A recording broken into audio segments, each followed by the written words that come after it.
Echechel agachates, agachates, sena hatas kushku agachates, agachates, echechel agachates, agachates. I'm Marika Alvarado. I am Lipan Apache, and I grew up in this area, and I have a lot of teachings from my grandparents. We are all from this area, but of course, as Indians, we moved and traveled a lot. Native peoples have lived on these lands we call Central Texas, dating back to at least 12,000 BCE. There's a long history of tribal life where the University of Texas at Austin campus and the city of Austin are located. It is a native life that has been and continues being shaped by the movement of the wind, the flow of water, and the presence of plants and grasses. As Native people, we always traveled. And so the opportunity of movement is always there, and it's important for us to have movement. That's why you were either traveling back all over the place to the border or out north to Michigan. But here it was different because you're talking about a lot of land that grew. There has always been movement of Native peoples on these lands. Over the centuries, what is now Central Texas has had the presence and movement of various tribes. Among them, Caddo, Apache, Lipan, Comanche, Coalatecan, Karankawa, Tonkawa, and Cherokee. Their tribal presence has enriched the life and history of these lands. It was a way of movement between the south to the north, to the east to the west. So that's why there was always a lot of different tribes, because to us, again, movement is very important, and you're following the animal.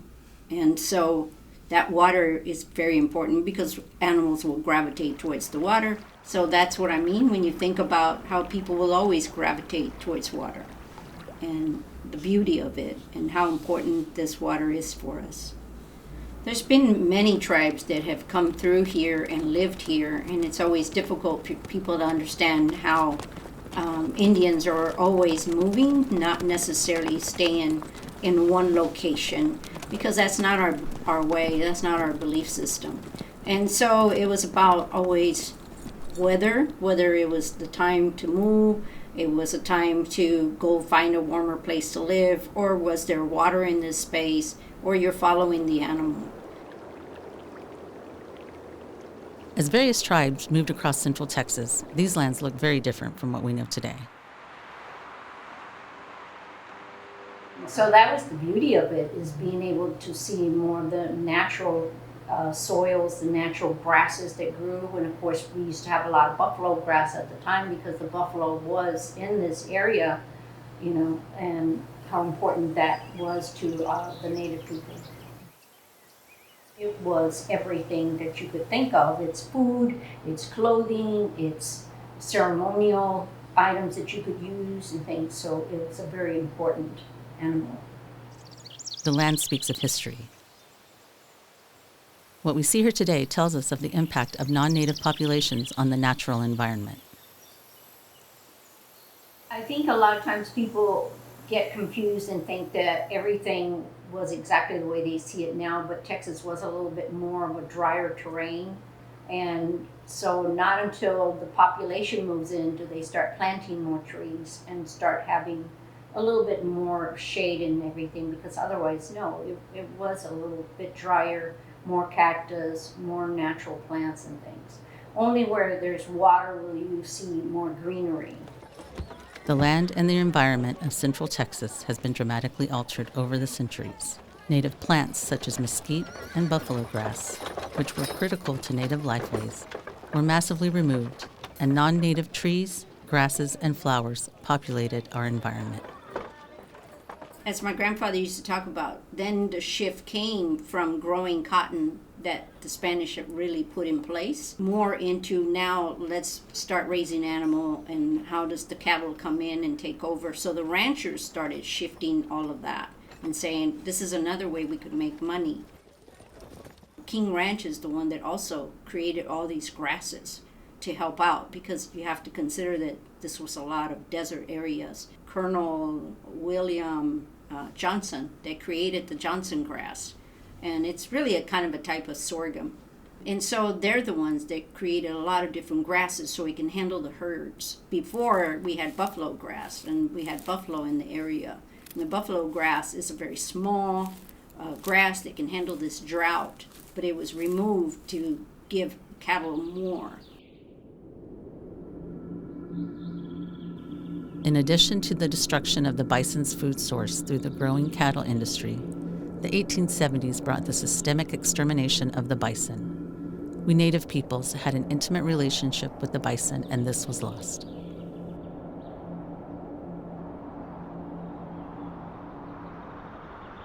As the city of Austin developed in the course of the second half of the 19th century, Indian families and communities were removed from these lands. The second largest plantation in Texas was located here in Austin, the Woodlawn Plantation, owned by the Pease family. Well, I think it was an impact to this whole area, because whether you were a Native American or whether you were from Mexico, they didn't care. I mean, it was just grabbing people and then keeping them. With my grandfather, a lot of times people would ask him, "Are you a Mexican?" And he would say yes, because that was a way of being safer than being a Native American. By the mid-19th century, Black and Indian enslavement became a substantive part of the history of Central Texas. Elders recall the complex, untold history of Indian enslavement in what used to be the Woodlawn Plantation, today known as Pease Park and its surroundings.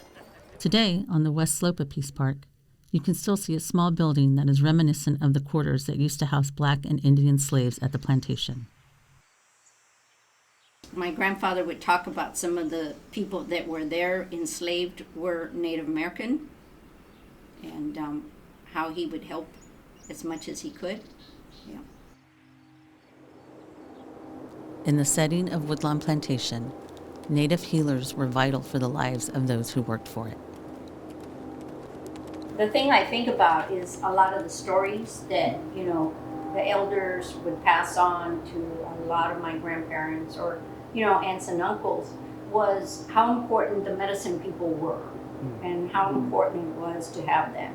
Whether it was because of slavery, and so a lot of times that's what these people were looking for. If they could find a medicine person, then they knew that this is how they were going to maintain the people and keep them healthy. Yeah. Someone that could understand the plants, someone that could take care of these people, whatever illness or birthing or whatever, because they would not call a regular doctor to take care of them. And so the medicine people were very important.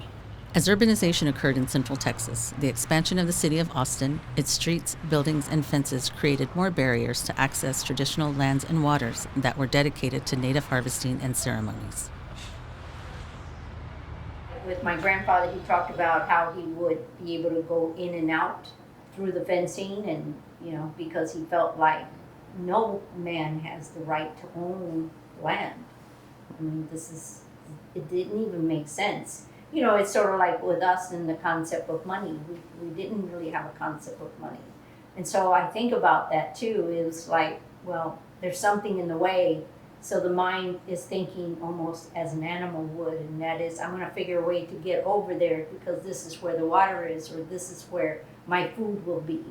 And so it was always that movement back and forth. The movement of Native peoples in the land of Central Texas became disrupted as development continued. In 1875, Texas Governor Elijah Marshall Pease and his wife donated to the city of Austin the 84-acre land on which Pease Park was established. By 1926, it was fully built as a public and urban space, now a park that has over 4,500 trees to date. Many of those are non-native species. On the other side of North Lamar, over the decades, UT West Campus would take shape. In 1865, Union Pacific Railroad Southern Branch was established. Later named the Missouri-Kansas-Texas Railroad, it merged with the Missouri Pacific Railroad. By 1967, it became the Mopac Highway of Austin. Native communities were already dispersed or removed from these lands. However, the presence and motion of Native American and Indigenous people persisted in new and creative ways. Mirroring the winds of these lands, Native lives continued in movement, ever present and active today. We are on Native lands. The living memory of the waters and the grasses are always with us. And the wind of these lands always offers guidance for our lives, especially to the new generations. The power of our breath and the power of wind. And she always said that when you're a young person, the wind has you. You can't sort things out. You're moving and you don't know why, because the wind has you. And so the breath is very important. To center ourselves again is to take that deep breath. It's just as when the baby is born, people would blow at the baby's face.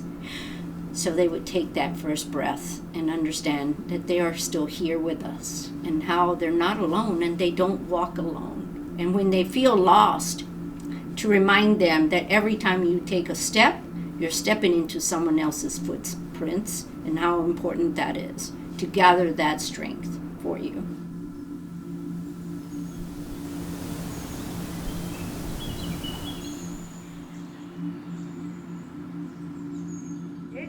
Chel agachates, agachates, sena hatas kushku agachates, agachates, eches chel agachates, agachates, sena hatas kushku agachates, agachates, eches chel agachates, agachates, sena hatas kushku agachates, agachates, eches chel agachates, agachates, sena hatas kushku agachates, agachates.